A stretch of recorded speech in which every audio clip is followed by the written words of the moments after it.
गणतन्त्र किन चाहिन्छ भन्दा एउटा गरिबको छोरो पनि मेहनत गर्यो भने त्यसको सर्वोच्च पदमा पुग्न सक्छ। त्यो उसको अप्सन जहिले पनि खुला रहन्छ।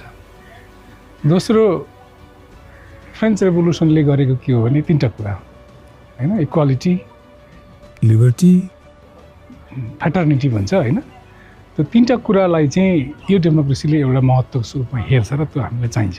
तेस्रो कुरा, हामी यो गणतन्त्रको लागि लगभग 65-70 वर्ष लडेर थुप्रै वीर शहीदहरू प्राप्त गऱ्यौँ। त्यो रगतको सम्मान गर्न पनि हामीलाई गणतन्त्र चाहिन्छ। र चौथो कुरा चाहिँ गणतन्त्र नहुँदा के हुन्छ भन्ने प्रश्न महत्त्वपूर्ण प्रश्न छ।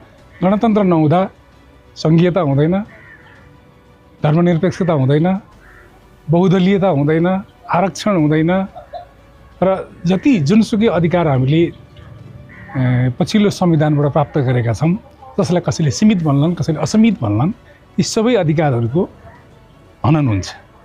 त्यसकारण हामीलाई गणतन्त्र चाहिन्छ।